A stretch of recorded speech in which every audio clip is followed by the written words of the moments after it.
Ghostface Showdown! Yes! Amber, the crazy sexy son of a bitch, versus Jill, the other crazy sexy son of a bitch.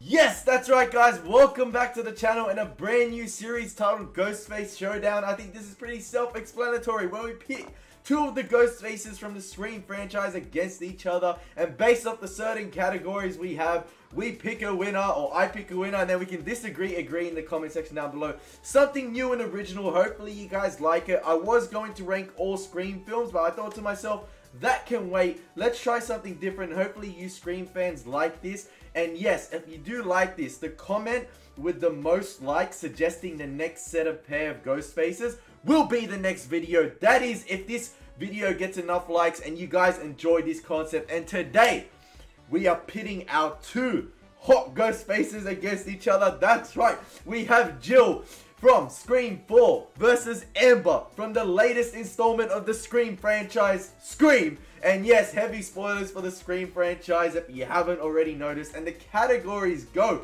as follows. So, the first category is obviously kills. Which ghost face had the better kills? Pretty simple, pretty self-explanatory. Next, we have the Psychometer.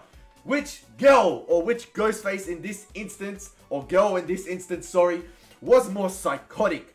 Who had that bitchy nature to them, that, you know, that edge to them, that psycho nature? Who explored that better on screen, or who portrayed that better on screen, or who had more time to portray that on screen? Next, we have the motive. Which ghost face or which girl had the better motive? And next, we have the ghost. So I used the ghost perk from Call of Duty here. Which individual was better at concealing their ghost face identity? Which was less noticeable and which was less easier to pick out as the film went on, and which was basically more of a surprise? And this is very subjective, I guess, but yeah, this is a whole subjective topic, and then we disagree or agree in the comment section down below. And then next, the last but not least, we have the success rate. Which ghost face was closer to achieving that great success of staying alive? Now, we all know what happened to all the ghost faces in the films. Besides my ghost face, they all died. But yes, this is great success. Which one is closest to succeeding? And yes, let's get right into it. Now, moving on to the kills, ladies and gentlemen, I think this is a pretty straightforward one to myself. I'm not going to say who I'm giving the kills yet. I'm just going to do a quick explanation quickly. And I think I've narrowed this down to Zach Cherry's video on who killed who in Scream 4. It was an amazing watch, actually. And he narrowed it down to basically saying that Charlie did most of the kills in Scream 4, bar Trevor and Charlie obviously getting killed by Jill himself. This was basically Jill, due to Jill's motive of wanting to frame Trevor and Charlie for the kills, and then obviously her becoming the new Sydney, or becoming in the spotlight. So yeah, based on that video, it's easy who, or I think you guys know who I'm going to give the kill category to, because Amber in Scream 2022 was a complete savage. I mean, the headshot on Liv for the reveal of her as one of the Ghostface killers, killing a legacy character off in Dewey in a brutal, savage way in which Jill could not do.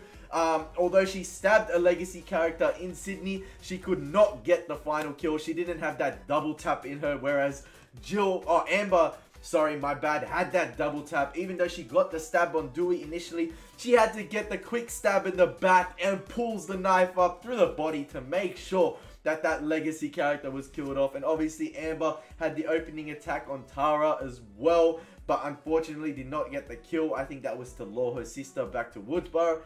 Amber had the kill on Vince as well, another savage kill. And basically in the film, we could narrow Richie to possibly doing the only kills on the Hicks family, and Amber carrying most of the baggage, as well as the cop in the hospital. So yeah, in terms of the kill category, guys, I'm going to give this one to my girl Amber. Moving on to the Psychometer. Now, I'm actually going to tie in the Psychometer and the motive together in this one, because the winner of the Psychometer actually takes out the motive category as well. Now, let's start off with Mikey Madison as Amber. She played a fantastic psychotic female Ghostface, especially in the third act of Scream 2022. I mean, as soon as she got that headshot to Liv, the third act begun and she kicked into full gear. I mean, bragging to Gail Weathers or Gail Riley about Dewey's death.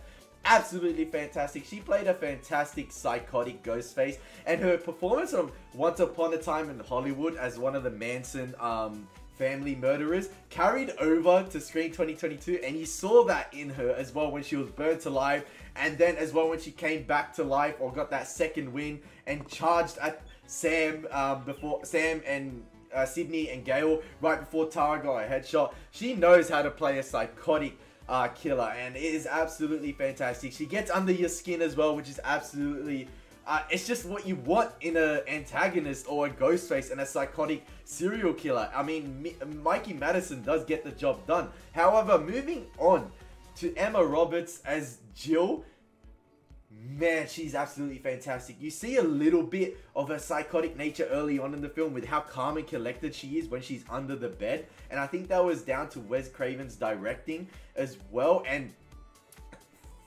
some of the kills as well goes down to her psychotic nature as well. Seeing her best friend Olivia, best friend as I say, murdered in the opposite house across, and the way she was murdered, and Jill just sat there. I bet you internally Jill was enjoying that. And then going down to her motive as well with the psychotic meter with Jill, that adds to her psychotic nature, her motive of wanting to be done with Sydney's 15 minutes of fame and setting up all these murders, getting them all on camera, Charlie framing Trevor, and then, oh, it's so unfortunate, her and Sydney got taken out and she survived. And as well, you got to take into account that she stabbed herself by running into the knife in the wall, then doing the rock bottom of herself on a table. She was absolutely psychotic, and as well as Mikey Madison was psychotic as well. Her motive is where it lets her down. I thought it was one of the weaker motives in the Scream franchise, you know, being sort of part of that toxic fandom and it's upset with the Stab films and wanted to create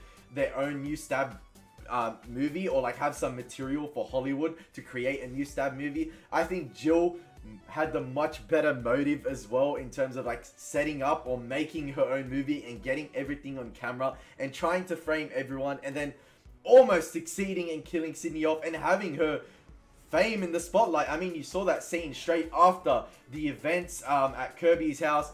Everyone was taking photos of Jill. The whole press was there, and it was absolutely insane. And that's why I think I'm going to give the Psychometer and motive to Jill. And I think both did a fantastic job here, but I think Amber is let down by her motive, and I think Jill nails it on both parts in terms of the motive and Psychometer. Now, moving on to the ghost category. Who was better concealed as the Ghostface, or who was harder to guess in my opinion? Now, on second watch of both films, actually, I watched Scream 4 for the second time yesterday, actually. This is a hard one for me to pick because on second watch of Scream 2022, you can actually guess Amber pretty early on, as she does have bruising on the right side of her chest after the attack on Tara, and I think it is an easy guess early on if you pay attention to those hidden details of Amber being the Ghostface killer early on in Scream 2022. However, I missed it on first go, and Amber did shock me on first watch of Scream 2022, even though I guessed Richie in the hospital sequence. But on second rewatch, you can guess Amber pretty early on if you have a keen eye for the scarring and bruising on the right side of her chest after the attack on Tara. Now, moving on to Jill. If you watched my Scream 4 movie reaction, Jill's reveal completely caught me off guard. Like, I was completely shocked, because she plays sort of like the innocent victim in the film, and obviously at the start of the film she gets the call of Ghostface in the car with her and Kirby and Olivia, and you think to yourself, oh, this is the second Sydney. But however, it is not. She is just a psychotic individual who wants to steal Sydney's spotlight and has set up a perfect plan in place. Now, towards the third act, Jill does disappear a little bit. However, I did not pay attention to it on my first watch, but on second watch of Scream 4, I noticed that Jill does go missing a bit, and you think to yourself, hang on, there is obviously a second killer at play and someone else in the suit, and then like Trevor was gone, Kirby was stabbed, Bobby I think was stabbed as well, Charlie's friend. So you kind of narrow it down and you think it is Jill, isn't it? But I think I'm going to go based off my first watch here. And this is a tight call as well, because if you don't pay attention to Amber's scarring or bruising at the start of Scream 2022, she's pretty concealed throughout the entire film. Noted that I think she doesn't have as much screen time as Jill, or as much screen time as I would have liked, because Mikey Madison was absolutely fantastic in my opinion. But this is a close call, but just because of my initial reaction of Scream 4 and being shocked to her reveal, I'm going to give the ghost category to Jill. Last but not least, the great success category. And as we all know, no Ghostface ever really succeeds until Scream 6. We never know, but every Ghostface up until this point has died and ended 6 feet in the ground. But in terms of who came closer to succeeding, I'm going to give this one off the bat, guys, straight to Jill. I mean, she is the almost most successful Ghostface in the entire series. She almost got away with it, and this is no doubt going straight to Jill. It doesn't even come close. It goes down to her motive, her psychotic nature as well, in almost succeeding in getting her fame in the spotlight. You saw all the cameras were on her. The news were fooled. They thought Jill was the lone survivor until Dewey came to her bed and said that Sydney is in ICU and she is getting by. She hasn't woken up yet, but she's alive. And that adds to the psychotic nature as well. When Dewey left and she's like, nah, hell no, man. I'm unplugging all of this stuff and I'm going to kill Sydney. But unfortunately, as Sydney says in the film, You forgot the first rule of remakes, Jill. Don't fuck with the original. That's right. Sydney gets the better of Jill, and unfortunately, it's another Ghostface down the drain, and another Ghostface that doesn't succeed at killing Sydney Prescott. And moving on to Amber, pretty straightforward. She doesn't come near as close as succeeding to Jill. I mean, her and Richie both get brutally murdered, and I mean brutally murdered. Amber, even had the upper hand on Sydney and Gale, in terms of Gale had already been shot in the stomach and Sydney had been stabbed in the stomach as well, and she still got wrecked by both of them. She had the hand sanitizer on her face, bang on the stove, shot twice. God gives her a second chance. She comes back, runs like a psycho, straight at him, but gets headshotted by Tara. And yes, unfortunately, her and her boyfriend met her demise, but Jill was so close to succeeding. She had her own boyfriend, I guess, or partner in crime, Charlie, fooled. She killed him. She had Trevor, the handprints of her hair, his hand on her hair, bang, torn, the DNA evidence, the stab wounds on herself as well, the back body slam onto the table as well.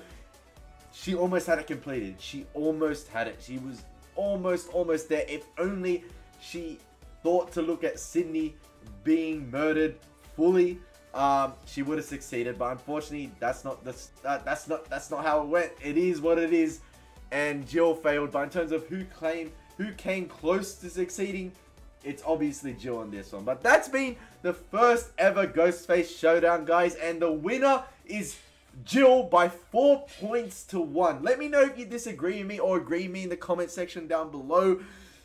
Feel free to like, share, subscribe if you enjoy this original ID or new ID. Let me know which Ghostface I should do next. And please let me know what you think about this. As always, it's been your boy Ellie Moses. It's been your first Ghostface Showdown. Take care. God bless and peace.